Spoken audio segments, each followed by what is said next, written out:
Ini adalah tablet Windows harga 5 jutaan, Advan Evo X13. Kelengkapannya menarik untuk harganya yang 5 jutaan. RAM 12 GB, storage SSD 512 GB. Ini besar untuk kelas harganya ya. Prosesornya udah dari keluarga Intel Alder Lake, bukan prosesor yang terlalu tua dan terlalu lambat seperti Celeron. Enggak, bukan. Tablet ini juga hadir dengan bonus stylus pen dan keyboard case gratis. Jadi bisa langsung berubah jadi tablet detachable dan bisa dipakai untuk gambar-gambar dengan nyaman juga. Langsung aja kita mulai ya pembahasan tablet yang satu ini.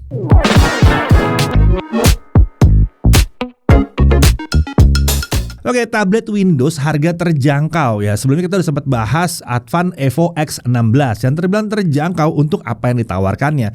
Tapi kalau rasanya masih terlalu tinggi harganya atau terlalu besar bodinya, nah ini ada Evo X13. Oke, kita mulai dari spesifikasi utamanya. Untuk prosesor dia pakai Intel N100. Sebentar, ini bukan Celeron, bukan. Ini prosesor kenceng. Codename-nya adalah Alder Lake. Jadi mirip dengan prosesor yang Gen 12-nya Intel. Fabrikasi Intel 7 base TDP 6 watt memang ya. Dia punya 4 core, 4 thread, maksimum turbo frekuensinya up to 3,4 GHz. Dan Intel Smart Case di 6 MB. IGP-nya Intel UHD Graphics dengan 24 execution unit. Tentunya yang satu ini sudah support Quick Sync video juga. RAM langsung 12 GB LPDDR5. Ini single channel ya, 2x32 bit. Nah, Intel N100 memang cuma support RAM single channel. Nah, tapi ini LPDDR. Jadi dia tidak bisa di-upgrade atau ditambah kapasitasnya dan dia udah ke-solder ke motherboardnya. Setidaknya kita langsung dapat 12 GB, bukan 8 GB seperti laptop 5 jutaan pada umumnya. Untuk storage 512 GB SSD NVMe PCIe 3.0. Jadi ini udah gede, udah setengah terabyte ya. Untuk connectivity wirelessnya dia pakai modul Realtek yang support Wi-Fi 5 dan Bluetooth versi 5 juga. Kapasitas baterai ada di 38,5 Wh. OS langsung pakai Windows 11 Home. Nah, untuk body form factor-nya adalah slate atau form factor-nya tablet lah ya di sini ya. Nah, tablet ini bisa diubah jadi laptop detachable dengan menggunakan keyboard case bawaan dari Advan.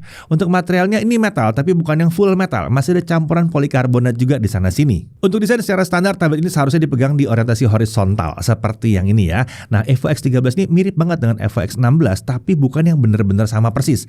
Ada sedikit perbedaan desain body dari kedua tablet ini ya. Bagian sisinya ini bukan yang full flat tapi punya lekukan kecil seperti ini. Warna dasarnya adalah abu-abu. Ada modul kamera utama atau kamera belakang serta ada logo Advan di bodi belakang tablet ini. Tombol power dan tombol volume up down itu ditempatkan di sisi atas, tepatnya area kiri sisi atas. Untuk dimensi panjangnya 28,7 cm, lebar 20,6 cm dan ketebalan di 1 cm. Nah, kalau dibandingkan dengan Evo X16 terlihat jauh sekali beda ukurannya ya. Yang ini terlihat lebih ringkas tentunya. Untuk bobotnya tabletnya aja di 910 gram sementara charger di 110 gram. Ini adalah charger 36 watt. Ujung kabel charger ini menggunakan konektor seperti ini ya, bukan yang USB Type-C. Jadi total bobot charger dan tabletnya adalah 1,02 kg kalau dibawa-bawa. Nah, kalau untuk keyboard case-nya itu dari kisaran 605 gram. Jadi kalau semuanya itu dibawa-bawa itu di kisaran 1,62 kg.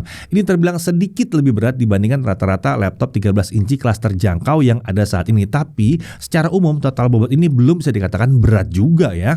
Nah, tablet ini masih terbilang cukup nyaman untuk dibawa sehari-hari lengkap dengan charger dan keyboard case-nya.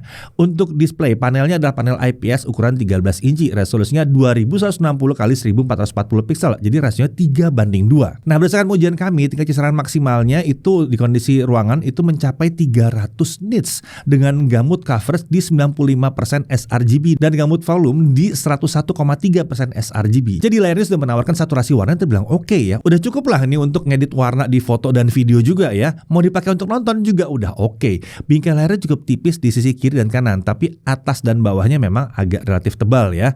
Untuk bingkai atas layar ini memang sedikit lebih tebal dari sisi kiri dan kanan, tapi ini wajar karena ada kamera di sini. Nah, untuk kamera selfie-nya ini resolusinya HD dan support pengambilan foto dan video di 1280 x 720 pixel. Nggak ada shutter fisik untuk kamera selfie yang satu ini ya.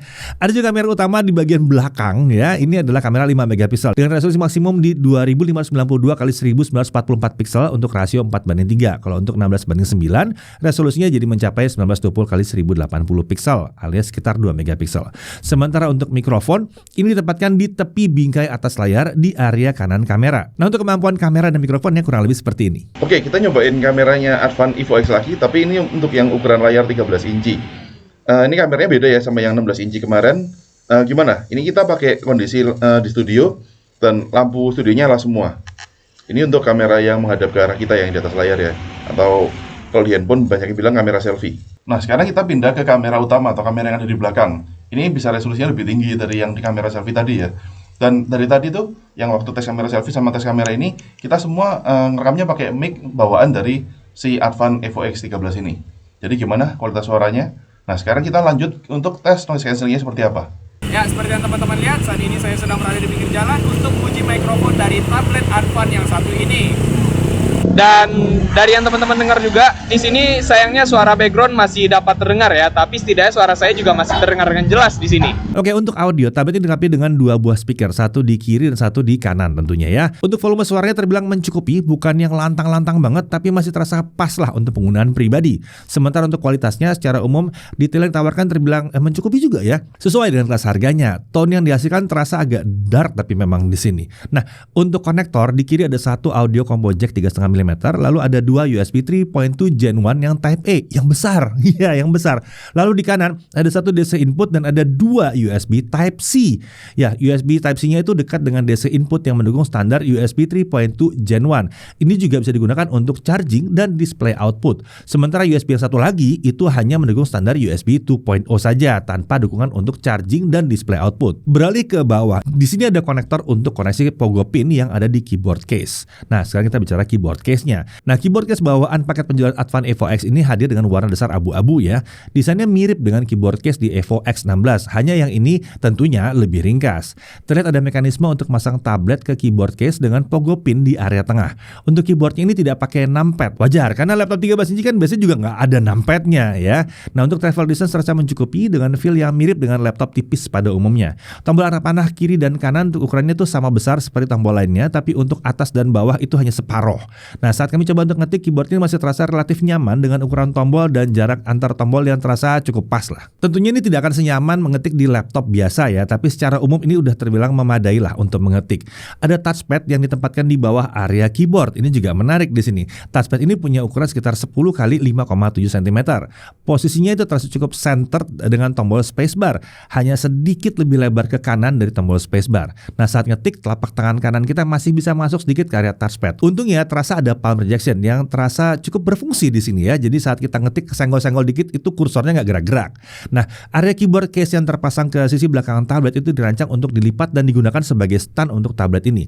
Ada magnet yang membuat ujungnya bisa menempel ke sisi belakang tablet. Saat digunakan sebagai stand tablet, desain seperti ini akan membuat kita butuh ruang yang relatif lebih besar dibandingkan sebuah laptop standar. Oke, Evo X13 ini juga dibekali Advan dengan Active Stylus Pen yang sama dengan yang ada di paket penjualan Evo X16.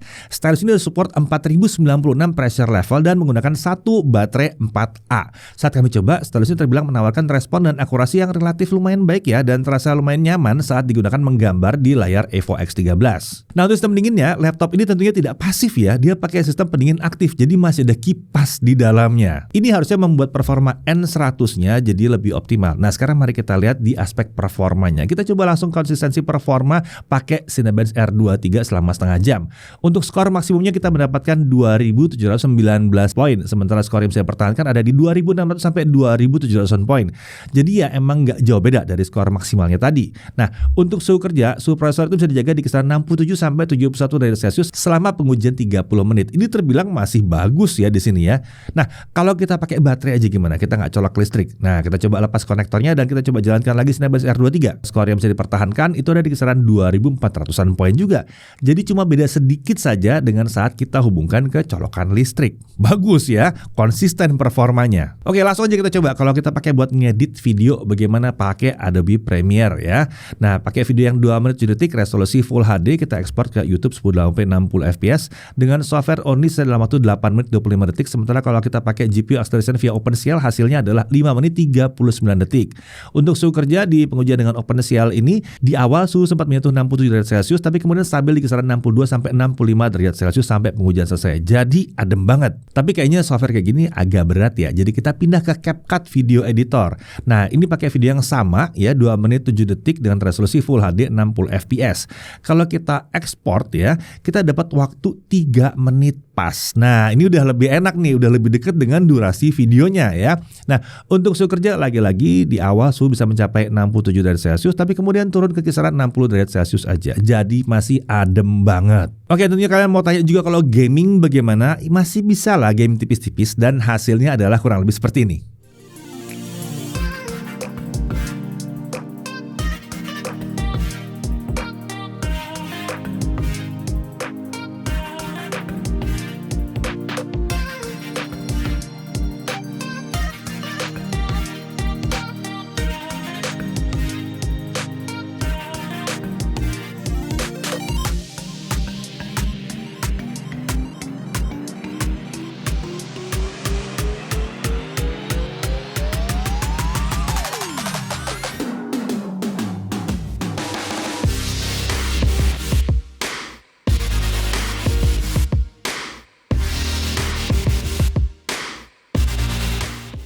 Oke, selama kita mainkan game yang terakhir ini Genshin Impact ya, kita lihat suhu kerja CPU-nya.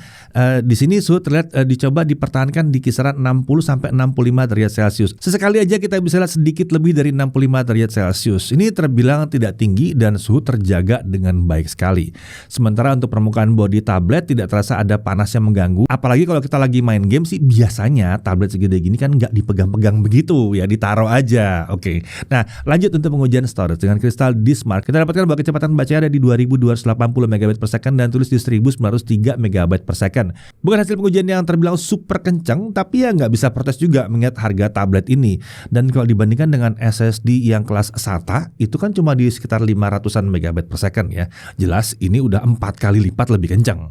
Oke, lanjut untuk pengujian baterai. Seperti biasa, brightness kita set di 150 nits dengan volume di 25%. Hasilnya untuk local video playback 1080p, tablet ini bisa bertahan selama 5 jam 19 menit. Ini memang efek dari ukuran baterainya ya, memang yang nggak gede-gede amat juga ya. Nah, untuk charging 30 menit pertama itu baterai terisi di 33%. Sementara untuk dari kosong sampai penuh itu butuh waktu 2 jam 1 menit. Sebuah hasil yang terbilang wajar kalau kita memperhitungkan bahwa ini adalah sebuah laptop. Tapi kalau melihat dari ukuran baterainya, agak sedikit lama. Oke, untuk Advan Evo X13 ini dijual di harga 5.969.000.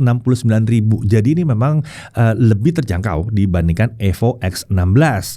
Harga ini juga sudah mencakup Windows 11 Home, dapat keyboard case-nya, dapat stylusnya juga di sini. Langsung masuk ke dalam hal yang perlu diperhatikan. Pertama, laptop convertible dari basis tablet seperti ini umumnya memang akan sulit digunakan kalau kita taruh di atas pangkuan ya.